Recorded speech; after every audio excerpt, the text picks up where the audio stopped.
Oi, o meu nome é Bibiana, eu sou uma escritora e cartunista independente e você tá no episódio 29 de um projeto que eu tô chamando de Bibicast. Eu sei, o nome não é muito criativo. Hoje a gente vai falar sobre direcionamento, sobre como parar de correr sem chegar a lugar nenhum e definir objetivos mais deliberadamente. Você tem aquele parente que influencia os outros a fazer direito porque direito abre um leque de opções? Eu tenho vários desses parentes. Inclusive, vários de nós, da minha família, somos formados em direito. E realmente, o direito abre um leque de opções. O problema que eu não estava prevendo era que eu não ia querer nenhuma das opções que o direito me abre. Brincadeiras à parte, na verdade eu ainda trabalho na área jurídica, eu sou tradutora jurídica para quem não sabe, e eu gosto muito sim da área do direito, apesar de que eu não gosto do meio do direito, dá pra entender? É tipo Jesus, assim, eu gosto do cara e não da fanbase. Eu gosto do direito, não gosto muito das pessoas envolvidas. Mas uma coisa que eu penso desde que eu era criança é que eu preciso me realizar com o meu trabalho, emocionalmente mesmo, porque eu vou passar grande parte da minha vida trabalhando. Não só em termos de anos da minha vida, mas em termos de dia a dia. Eu passo a maior parte do meu tempo em que eu tô acordada tendo que trabalhar para sobreviver.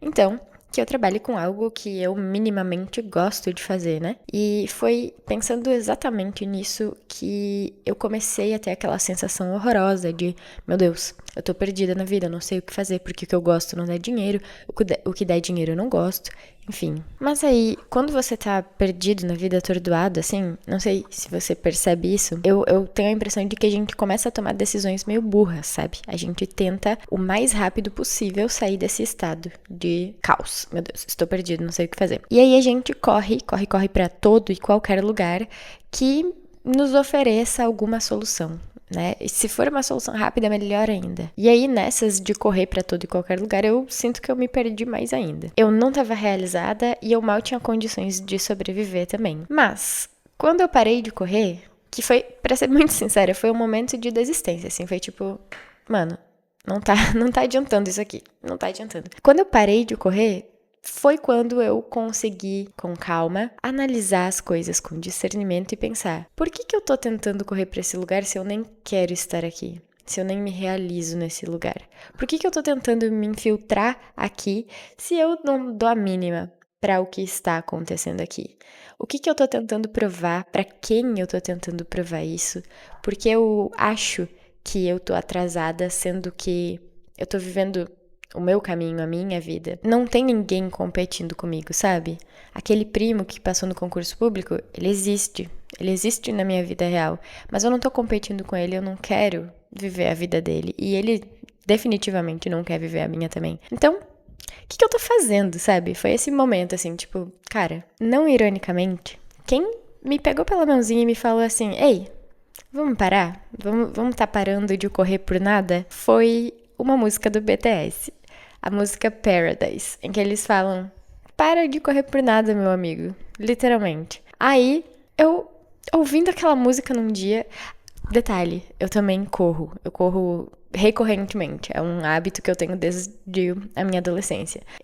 Eu parei de correr enquanto eu estava ouvindo a música nos fones e eu fiquei, não é que eu posso parar de correr? E se eu parasse de correr pra lugar nenhum? E aí, uma vez parada, respirando com mais calma, mais consciente das minhas escolhas, eu comecei a escolher deliberadamente para onde eu queria ir. Eu tenho um pouco de vergonha de admitir, mas 2 livros que me ajudaram a a navegar esse processo foram o livro Essencialismo, que, se você for ler, eu recomendo que você leia com bastantes filtros, assim, porque o Essencialismo, ele é um livro de teor neoliberal, sabe? Então, é importante. É importante ler sabendo que tem coisas boas para se tirar dali, mas nem tudo. E o outro livro é Comece pelo Porquê. 2 livros de um teor meio parecido, sabe? Mas o livro Comece pelo Porquê justamente propõe essa reflexão. Por que você está fazendo o que você está fazendo? Ou por que você quer chegar onde você quer chegar? Por que você... Enfim, qual é o porquê? Qual é a motivação por trás dos teus objetivos, dos teus sonhos, das tuas ambições? E que necessidades essas ambições, esses motivos estão tentando atender. Quer dizer, se você tem um objetivo cuja necessidade a ser atendida é validação do outro, será que esse é um objetivo válido para você mesmo? Será que você precisa dessa validação para se realizar, para ser feliz, para sobreviver ao mundo? Se sim, ótimo, continua. Mas talvez a resposta seja não, e aí você pode buscar outros caminhos, outros objetivos. Começando pelo porquê a gente consegue mais claramente, eu acho, pelo menos essa foi a minha experiência, mais claramente definir o nosso direcionamento.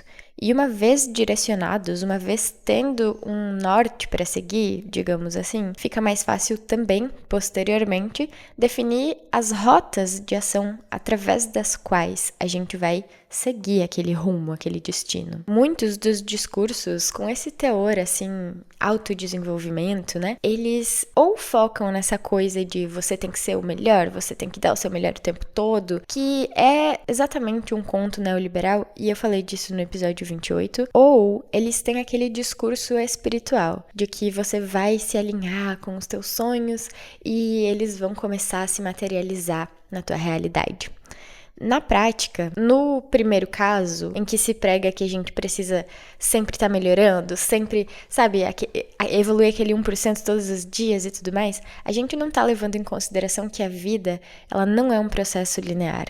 A vida, ela acontece de forma cíclica, de forma circular. Muitas vezes, apesar de ter uma rotina para seguir, uma estrutura para seguir, nós vamos ter que lidar com processos emocionais que não seguem uma linha de acontecimentos, assim, lógica. Nossas emoções e até outras interferências do dia a dia não são necessariamente organizadas assim como a nossa rotina. Então a gente precisa se flexibilizar para atender todas essas necessidades e continuar no nosso caminho. No segundo caso, aquele discurso mais espiritual, eu comprei esse discurso por muito tempo e na verdade ainda me identifico com algumas de suas nuances.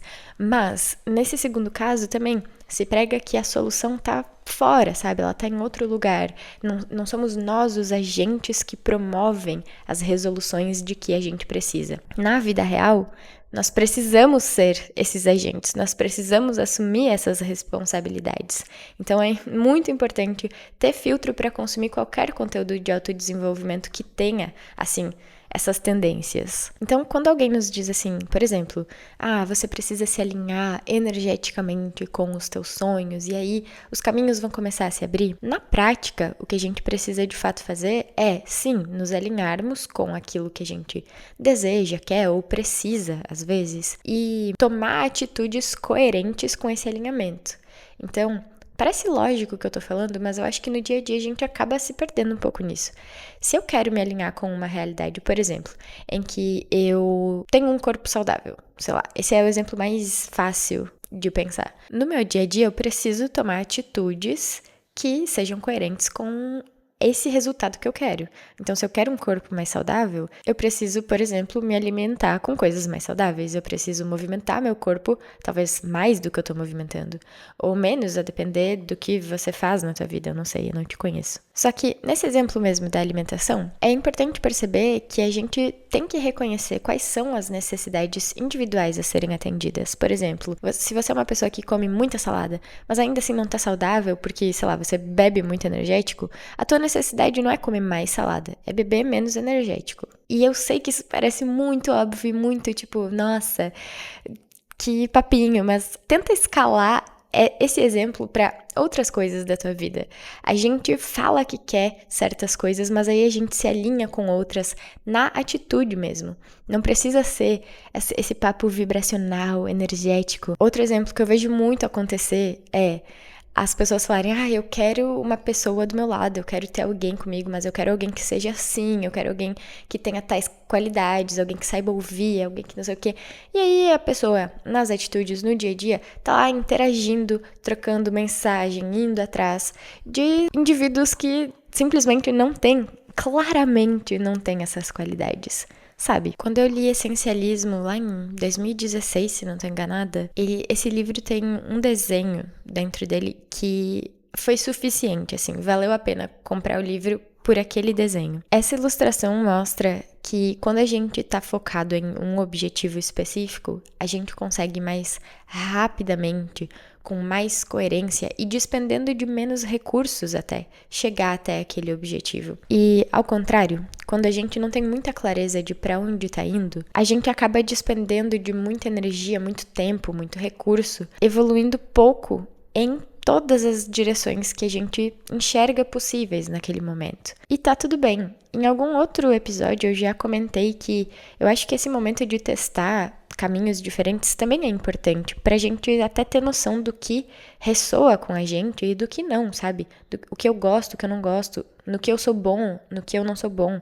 E será que tem como melhorar nisso? Será que eu quero melhorar isso? Enfim. Mas se você tá cansado de correr por nada, eu acho que esse é um bom momento pra olhar para essa imagem e tentar definir o teu porquê, definir tuas motivações e quais são as necessidades que tu tá tentando atender através delas. A partir disso, aí sim, você define a rota de ação, ou seja, como que você vai traçar esse caminho em direção a esse objetivo. Eu tenho alguns vídeos no meu canal sobre planejamento circular, eu vou deixar eles na descrição e, se eu lembrar, no card, porque, segundo o meu entendimento, e eu construí esse entendimento nesse processo, assim, de me perceber correndo demais pra todo e qualquer lugar e tentando encontrar maneiras de me centrar um pouco mais, eu acho. Enfim, nesse processo, eu criei o planejamento circular, que é um modelo de planejamento em que a gente pode seguir várias rotas de ação para atingir o mesmo objetivo. Meu raciocínio ao criar esse planejamento foi, uma vez que identificado o nosso objetivo, nosso direcionamento, nossas motivações, as necessidades que a gente quer atender, é importante criar rotas de ação que contemplem todas essas necessidades e que nos permitam atingir nossas metas de modo que a gente consiga se flexibilizar com os processos não lineares da vida, que eu mencionei mais cedo. Então, o meu planejamento, por exemplo, é esse aqui, nesse momento. O meu objetivo fica no centro do planejamento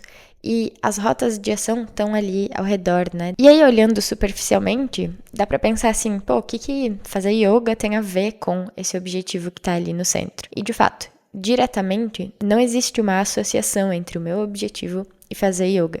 Mas fazer yoga é uma prática que me mantém centrada e calma para poder ter discernimento nessas outras áreas. O planejamento circular é essa estrutura que permite que a gente atenda todas as nossas necessidades de forma integral enquanto caminha em direção a um objetivo. Se isso ressoa com você, eu te convido a assistir os vídeos sobre planejamento circular, eles estão no meu canal do YouTube, tem também episódios no meu podcast, e eu espero muito que seja útil para você. Ainda nesse parêntese do planejamento, se você quiser uma ajuda para montar o teu planejamento, tem live toda segunda às 10 horas da manhã, e nessas lives eu mostro o meu planejamento, eu ajudo você com insights pro teu, se você quiser, é só aparecer por lá. Para exemplificar de que modo você pode implementar tudo isso na tua vida de forma prática, eu vou contar rapidinho sobre como eu cheguei a esse projeto que eu tô fazendo agora. No início de 2025, eu percebi que eu tinha uma necessidade nova a ser atendida, que era criar, era começar algo novo, fazer algo diferente e me sentir realizada nesse lugar da criatividade. Então, com o incentivo de vários amigos, e eu menciono especialmente, assim, o Luz, a Emily, o Iago e o Davi também, eu comecei a ilustrar. Comecei a fazer pequenas ilustrações e com o passar do tempo essas pequenas ilustrações viraram as HQs que eu posto no meu Insta e no meu Substack também. E a partir disso eu percebi que talvez eu seja capaz de ilustrar um baralho de tarô, que é algo que eu curto muito. Comecei a ilustrar e me apaixonei pelo processo e pensei, tá bom, isso pode ser outra coisa também. Isso pode ser um podcast em que eu falo sobre cada um dos arcanos e um tema pertinente. Esse episódio que você está assistindo é sobre o arcano 8 de Fogo. O 8 de Fogo no tarô é uma carta que fala sobre notícias boas chegando ou sobre mudanças, você se movimentando em direção a algo que você quer muito, enfim. No meu baralho eu ilustrei essa carta como se fosse literalmente uma carta chegando para você e trazendo novidades. Sendo muito sincera, essa foi uma das ilustrações que eu menos curti do baralho inteiro. Mas, enfim, tá aí, né? Os processos não são lineares e, e eu fiz o que eu consegui com essa carta. Eu realmente acho que eu não tinha como eu não sou uma ilustradora experiente, eu acho que eu não tinha condições de fazer nada melhor no momento que eu ilustrei aquela carta, sabe? Mas enfim, eu gosto sempre de observar que as coisas boas que acontecem, as boas surpresas que a vida nos traz, assim, elas estão sempre alinhadas com alguma escolha que a gente fez no passado, com algum compromisso que a gente fez com nós mesmos, sabe? E apesar de, em muitos baralhos, essa carta ser ilustrada como um movimento rápido, como, por exemplo, uma pessoa correndo, ou as 8 estacas do naipe, né, de fogo ou de paus, sendo lançadas, assim, eu tentei tirar um pouco desse elemento da corrida, justamente porque eu acho que quando a gente toma atitudes deliberadas, ou seja, quando a gente escolhe as coisas com discernimento, é mais fácil se alinhar com essas notícias, porque a gente está despendendo justamente do nosso tempo, do nosso foco, dos nossos recursos e tomando atitudes que são coerentes com essas notícias que a gente quer receber. E foi essa mesma reflexão que inspirou a tirinha do episódio número 29, que eu acho que eu não deixei muito claro antes no projeto, mas eu tô ilustrando uma tirinha para cada episódio e também para cada um dos arcanos. Então, essa aqui é a tirinha do episódio 29. Se você já tem uma direção e suas atitudes estão alinhadas com ela, então o tempo certamente vai trazer resultados coerentes. Se não, volte ao primeiro quadrinho.